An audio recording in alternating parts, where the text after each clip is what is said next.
하나님의 말씀 함께 보겠습니다. 사무엘상 3장 10절과 11절입니다. 제가 가진 성경으로 구약 성경 413쪽입니다. 사무엘상 3장 10절과 11절의 두 절의 말씀을 우리 한 목소리로 함께 합독하여 읽겠습니다. 여호와께서 임하여 서서 전과 같이 사무엘아 사무엘아 부르시는지라. 사무엘이 이르되 말씀하옵소서 주의 종이 듣겠나이다 하니, 여호와께서 사무엘에게 이르시되 보라 내가 이스라엘 중에 한 일을 행하리니 그것을 듣는 자마다 두 귀가 울리리라. 아멘. 네, 할렐루야. 네, 새해 첫 번째 주일 오후 예배에 함께 하신 모든 성도님들을 환영하고 축복합니다. 우리 주님의 크시는 정과 평안이 가득하시기를 빕니다. 책 한 권 소개를 좀 해드리겠습니다.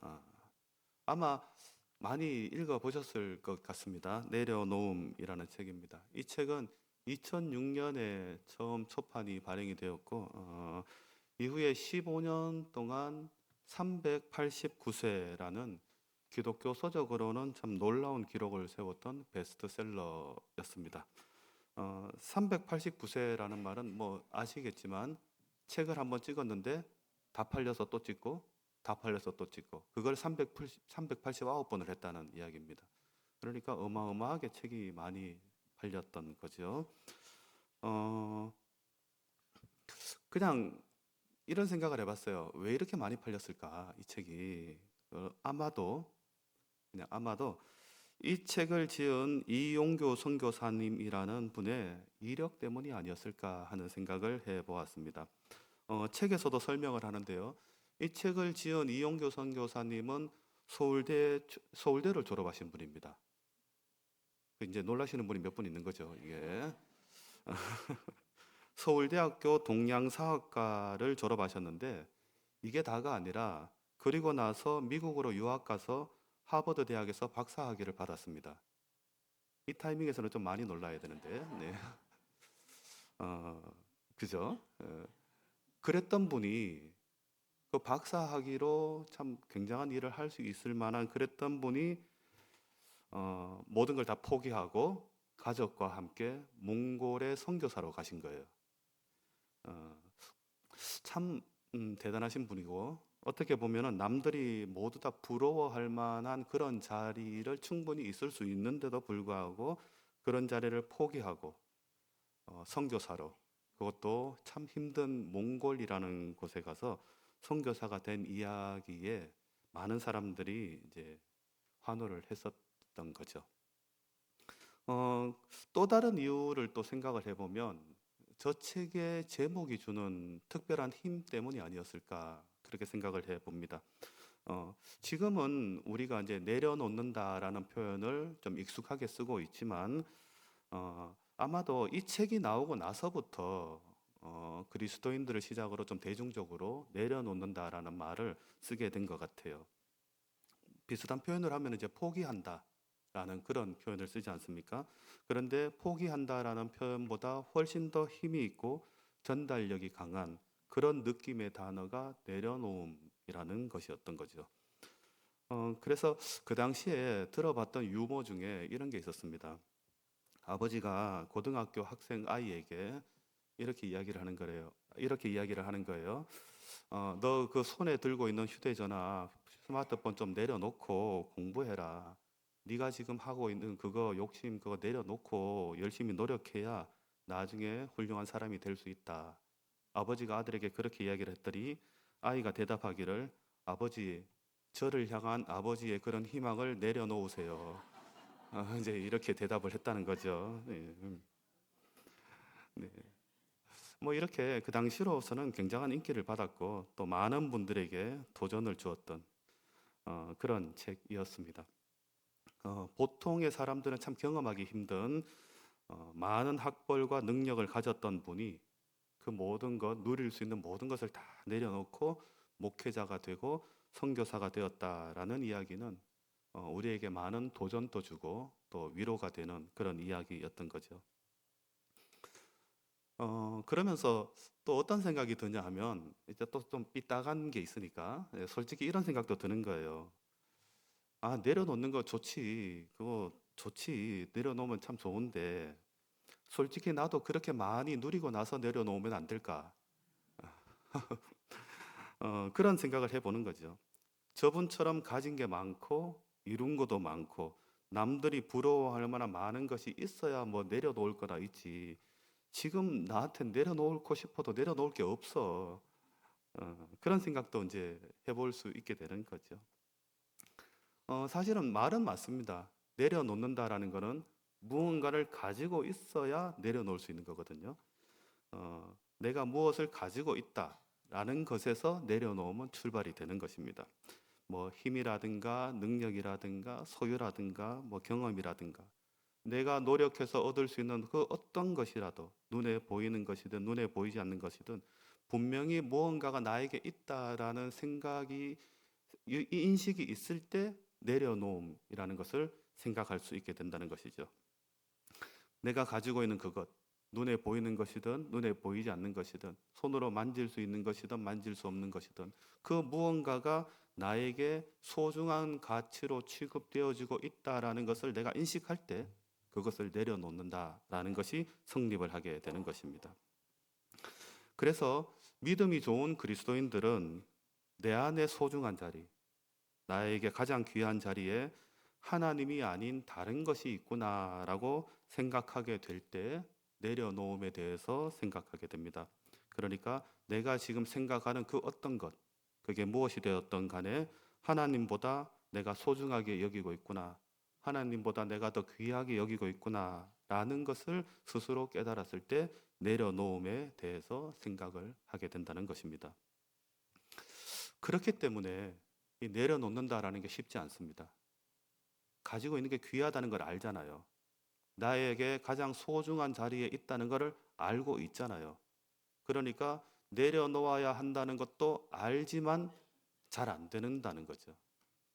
하나님보다 더 귀하다고 여기는 그 무언가를 내려놓아야 한다라는 것을 알지만 선뜻 해내지 못하는 그런 우리의 모습이 있다라는 것입니다. 하지만 그럼에도 우리가 이 내려놓음에 대해서 생각해야 하는 이유는 우리의 주인 되신 하나님께서 우리에게 그것을 요구하고 계시기 때문입니다. 하나님은 우리에게 우리의 가장 소중한 자리에 당신께서 계시기를 원하십니다. 내 인생의 가장 소중한 자리에 하나님을 모시고 살기를 하나님은 원하고 계신다라는 말씀입니다. 우리가 세상을 이런저런 모습으로 살아가고 있다가 그저 필요할 때만 마치 램프의 요정을 부른 것처럼 특정한 어떤 순간에만 하나님을 찾고 마치 도깨비 방망이를 휘두르는 것 같은 그런 마음으로 하나님을 찾고 내 소원을 이루어주는 그런 하나님으로 나에게 하나님이 전락되는 것이 아니라 하나님은 늘 우리와 함께 계시며 우리의 마음의 소원도 다 듣고 이루어 주시는 그런 나의 소원보다 더 크신 더 크게 역사하시는 그 하나님을 의지하는 그런 마음이 우리에게 있기를 원하신다라는 것입니다. 그래서 오늘 좀 나누었으면 하는 말씀의 포인트는 우리의 가장 소중한 자리, 우리의 가장 소중한 가치에 하나님이 계실 수 있도록 하려면 우리가 다른 모든 것을 다 내려놓고 하나님을 나의 가장 소중한 자리에 두려면 어떻게 해야 하는가 하는 것을 함께 생각을 해보려고 합니다. 자, 오늘 읽은 말씀은 이제 어린 사무엘이 하나님의 음성을 듣는 장면입니다. 뭐 다들 잘 아시는 내용일 겁니다. 한나가 오랫동안 아이를 갖지 못하다가 이제 사무엘을 낳게 됩니다. 그리고 소원한 대로 사무엘이 이제 젖을 떼고 좀 성장을 하자 하나님의 궤가 있는 성막 여호와의 전에서 사무엘이 자라도록 해 줍니다. 그렇게 아이 사무엘이 하나님 앞에서 잘 자랍니다. 사무엘이 말귀를 알아들을 만큼 잘 자란 어느 날 하나님께서 사무엘을 찾아오십니다. 그리고 사무엘을 부르시죠. 처음 하나님께서 사무엘을 부를 때는 사무엘이 이게 무슨 말인지를 몰랐습니다. 누가 부른지를 몰랐다는 거죠. 그래서 제사장 엘리를 찾아가서 부르셨습니까? 그렇게 이제 물어요. 그것을 3번을 반복합니다. 하나님이 부르셨는데 사무엘이 하나님의 음성인 줄 모르고 제사장을 찾아가서 저를 부르셨습니까? 하는 장면이 3번이 나와요. 그러자 제사장 엘리가 하나님께서 이 아이를 부르시는구나 하는 것을 눈치를 챕니다. 그리고 나서 알려주죠. 한 번 더 하나님이 너를 부르시면 이렇게 대답을 해라 하면서 대답할 말을 알려줍니다. 그리고 나서 4번째로 하나님께서 사무엘을 부르자 사무엘이 엘리 제사장에게 배운 대로 대답을 합니다. 사무엘상 3장 10절입니다. 여호와께서 임하여 서서 전과 같이 사무엘아 사무엘아 부르시는지라 사무엘이 이르되 말씀하옵소서 주의 종이 듣겠나이다 하니. 사무엘이 알려준 대로 대답을 잘 했어요. 그러자 하나님께서 그때서야 이제 하실 일들, 앞으로 일어날 일들에 대해서 사무엘에게 말씀해 주십니다. 하나님께서 그냥 이야기하셔도 됩니다. 그냥 사무엘에게 하나님이 하시고자 하는 말씀을 하셔도 될 텐데 하나님은 사무엘이 자신에게 하나님께 대답할 때까지 하나님은 기다리십니다. 하나님이 부르십니다. 하나님이 부르시는데 내가 대답을 안 해요. 그러면 하나님은 더 이상 말씀을 하지 않으시는 거죠. 하나님이 부르십니다. 하나님의 음성을 듣고 내가 응답을 합니다. 그러자 하나님이 거기에서 말씀을 이어가시는 거예요. 내게 말씀하시고 하나님께서 앞으로 하실 일들에 대해서 알려주십니다. 하나님께서 내 안에 말씀으로 임하게 되시는 것이죠. 이것이 오늘 본문 말씀의 내용입니다. 우리도 이와 같이 늘 하나님의 말씀을 듣습니다. 하나님께서 우리를 부르십니다. 우리는 어떻게 반응하고 있습니까? 하나님께서 우리를 부르시고 우리에게 말씀하실 때 우리는 어떤 반응을 하고 있느냐 하는 것입니다.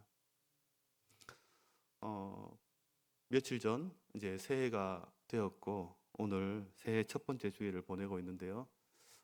요즘은 예전만큼은 아닌 것 같아요. 새해가 되면 예전에는 뭐 이런저런 결심들을 하죠. 올해는 이것을 꼭 해보고 싶다 하면서 벽에 크게 써서 다이어트라고 쓰기도 하고 올해는 목표 체중 몇 킬로 이렇게 쓰기도 하고 뭐 여러 가지 이제 이루고 싶은 꿈들을 이제 쓰고 결심을 냅니다. 작년에 이루지 못했던 안타까웠던 것들을 아쉽게 후회하면서 새롭게 결심을 하죠. 좋은 일이죠. 무언가를 이루기 위해서 내가 결심하고 노력하고 애쓰는 것, 그것이 왜 나쁘겠습니까? 그러나 문제는 태도입니다. 지금보다 나은 삶을 위해서 노력하고 땀을 흘리고 수고하고 계획을 세우고 목표를 정하고 그리고 그리스도인들은 기도합니다. 간절히 기도하죠. 하나님 도와주십시오. 하나님, 내가 이런 계획을 세웠습니다. 올해는 이것을 해야 됩니다. 하면서 하나님께 결말까지 다 만들어 놓고 하나님 이루어 주시옵소서 그렇게 기도합니다. 내가 하나님 이런 것들을 할 예정이니까 하나님 반드시 응답해 주십시오. 반드시 이루어 주시옵소서. 그러면서 통보하는 그런 모습으로 하나님께 기도할 때가 참 많다 하는 겁니다. 그러니까 말은 기도지만 사실은 지시하는 것 같은 그런 태도가 우리에게 있죠. 간절하게 구할 때 옆에서 보면 믿음이 참 좋아 보이고 열심으로 주님을 섬기는 것 같은 그런 모습처럼 보이지만 실제로 사실은 하나님의 뜻을 구하는 기도가 아니라 내 뜻을 하나님께 강요하는 그런 태도를 취할 때가 우리에게 얼마나 많은지 모릅니다. 우리에게 그런 모습이 있습니다. 그래서 오늘 이 사무엘이 하나님께 대답하는 이 짧은 말씀 속에서 우리가 다시 세워야 할 믿음의 태도를 좀 배우면 참 좋겠습니다. 오늘 본문에서 사무엘이 뭐라고 말했나요? 하나님 말씀하시옵소서 주의 종이 듣겠습니다. 하나님 말씀하시옵소서 주의 종이 듣겠습니다. 사무엘은 그 말만 했습니다. 우리가 오늘 이 사무엘의 한마디 말만 우리 마음속에 품을 수 있으면 참 좋겠습니다. 비록 엘리 제사장이 사무엘에게 이렇게 대답해라 해서 가르쳐 주어서 사무엘이 한 말이긴 하지만 이 사무엘이 하나님 앞에서 보였던 이 믿음의 태도가 우리에게 있어야 할 줄로 믿습니다. 하나님 잘 아시죠? 제가 이런 일을 합니다. 그래서 이것도 필요하고 저것도 필요하고, 그래서 이것은 이렇게 이루어 주시고 저것은 저렇게 이루어 주시고, 그렇게 구체적으로 세세하게 구하는 것이 마치 큰 믿음이냐, 그렇게 우리가 생각하면서 하나님께 구할 때가 참 많은데, 그 모습 다 내려놓고 하나님 말씀하시옵소서, 제가 듣겠습니다 하는 그런 믿음의 자세가 우리에게 있으면 얼마나 좋을까요? 내려놓음이라는 책에 이런 내용이 나오는데요, 제가 일부분을 조금 읽어드리겠습니다. 화면에 띄워주시면 제가 읽겠습니다. 우리는 흔히 우리가 자신의 욕심을 가지고 세운 미래의 계획과 비전을 종종 하나님이 주시는 비전이라고 착각할 때가 있다. 우리 삶의 목표는 하나님이 가지신 비전이 무엇인지를 묻고 그 비전에 올인하는 것이다. 하나님께 묻는 거죠. 내 생각이 있지만, 나의 계획이 있지만 그거 내려놓고 하나님께 매달리는 거예요. 그렇게 내 뜻과 다를 수 있는 하나님의 뜻을 붙잡는 것, 그것이 믿음의 용기이고 우리가 싸워야 할 싸움입니다. 더 나아가서 어떤 한 가지 사건, 어떤 한 가지 일뿐만이 아니라 나의 인생마저도 이렇게 내려놓을 수 있어야 합니다. 내가 다스리면서 내 마음대로 살고 싶어하는 그런 욕심이 우리에게 있는데, 나의 인생마저도 하나님 앞에 내려놓고 하나님께 맡기는 것이야말로 우리가 추구해야 할 믿음의 삶이라고 믿습니다. 내 뜻을 이루기 위해서 하나님을 도구처럼 여기는 것이 아니라 내 뜻을 꺾고 하나님의 뜻을 구하며 하나님의 뜻에 순종하는 길을 선택해 살아가는 것, 그렇게 살아가는 믿음의 삶에 필연적으로 있을 수밖에 없는 눈물이 우리에게 꼭 있기를 바랍니다. 그렇게 걸어가는 그 믿음의 길에 흘릴 수 있는 그 눈물을 우리가 흘리며 그 길을 꼭 걸어가실 수 있기를 바랍니다. 사도 바울의 삶이 그런 삶이었습니다. 태어난 지 3일 만에 할례를 받고 조상들의 전통을 따라 민족으로는 참 이스라엘 사람이고 베냐민 지파이고 히브리인 중에 히브리인이며 율법을 가장 정확하고 완벽하게 지키려고 했던 바리새인. 이 사도 바울은 신분뿐만 아니라 실제로 삶에서도 온전한 삶을 살기 위해서 무진장 애를 썼던 사람입니다. 예수님이 승천하신 후에 예수님을 따르는 사람들이 많아지자 바울이 따르던 유대교에서는 예수님 믿는 사람들을 박해하기 시작을 했습니다. 예수 믿는 자들을 다 잡아라 하는 결정을 내리자 바울은 그 결정을 온전하게 수행하기 위해서 최선의 노력을 다합니다. 스데반을 죽이고 예수님 믿는 남녀들을 잡아다가 옥에 가두고 자신이 믿는 하나님과 율법에 따라 최선을 다해 성실한 삶을 삽니다. 그랬던 그가 예수님을 만나고 모든 것이 바뀌어 버렸습니다. 다메섹이라는 먼 도시에 있는 예수 믿는 자들을 잡으려고 정식 공문을 들고 가는 길에 자신이 박해하던 예수 그리스도를 만납니다. 예수님을 만나자 바울의 모든 것은 다 무너져 버리고 말았습니다. 마침내 바울은 자신이 그토록 자랑거리로 여겼던 그 모든 것들이 이제는 해가 되었다라고 고백하면서 주님을 아는 지식이 가장 소중한 것이다 라는 고백을 하게 됩니다. 빌립보서 3장 8절에서 9절 말씀을 제가 읽겠습니다. 또한 모든 것을 해로 여김은 내 주 그리스도를 아는 지식이 가장 고상하기 때문이라. 내가 그를 위하여 모든 것을 잃어버리고 배설물로 여김은 그리스도를 얻고 그 안에서 발견되려 함이니, 내가 가진 의는 율법에서 난 것이 아니요 오직 그리스도를 믿음으로 말미암은 것이니 곧 믿음으로 하나님께로부터 난 의라. 그리스도를 아는 지식이 나에게 가장 소중한 가치이다, 가장 고결한 가치가 되었기 때문에 이제 바울에게 있어서 예수님은 가장 세상 그 어떤 무엇보다도 소중한 분이 되었던 것입니다. 어떻게 하면 이런 삶을 살 수 있을까요? 어떻게 하면 이 바울의 변화와 같은 이런 삶이 우리에게 나타날 수 있을까요? 오늘 본문의 말씀 사무엘상 3장 10절의 일부분을 우리 다 함께 한 목소리를 읽겠습니다. 사무엘이 이르되 말씀하옵소서 주의 종이 듣겠나이다 하니. 주님 말씀하시옵소서 듣겠습니다. 이것이 진정한 내려놓음이라고 생각합니다. 내려놓음의 책에 나오는 또 다른 한 부분을 또 소개를 해드리겠습니다. 화면에 띄워주시면 제가 읽겠습니다. 하나님으로 채워지는 것이 비움의 궁극적인 목적이다. 하나님으로 채워질 때 우리는 비로소 진정한 행복을 경험하게 된다. 내 힘으로 불가능하지만 하나님으로 말미암아 내가 내려놓고 비워지는 그 은혜가 우리에게 있기를 바랍니다. 그렇게 비워진 그 공간에 하나님으로 충만케 되는 그런 은혜가 우리 모두에게 있기를 축복합니다. 오늘 오전에 담임 목사님께서 설교 중에 말씀하신 거 혹시 기억하시죠? 하나님의 말씀이 가장 소중하다.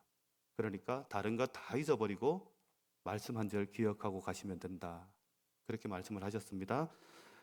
다 잊어버리십시오. 다 잊어버리시고 말씀 한 절만 기억하십시오. 하나님 말씀하옵소서 주의 종이 듣겠습니다. 이 말씀 한 절 기억하시며 그 말씀을 가슴에 품고 2026년 하나님 안에서 은혜롭게 잘 살아가시는 저와 우리 모두가 되기를 축복합니다. 기도하겠습니다. 하나님, 새해를 주심에 감사합니다. 새해가 되었지만 달력이 바뀌고 해가 바뀌었지만 아직도 우리 안에는 예전의 것들이 그대로 있는 것은 아닌지 모르겠습니다. 또 용기를 내고 당장 내려놓는다 할지라도 그렇게 비워진 그 자리에 더 큰 욕심을 채우려고 하는 그런 우리의 죄악된 마음도 그대로 있습니다. 주님, 우리가 단순히 비우고 내려놓는 것이 아니라 하나님으로 채워지는 역사가 있게 하여 주옵소서. 내 안에 하나님의 은혜로 채워지게 되어 하나님의 말씀 앞에 온전하고 겸손한 자세로 서게 하시고 저희를 통해 하나님의 뜻이 온전히 이루어지는 그런 역사가 우리 모두에게 있게 하여 주옵소서. 예수 그리스도 이름으로 기도하옵나이다. 아멘. 함께 찬양하겠습니다.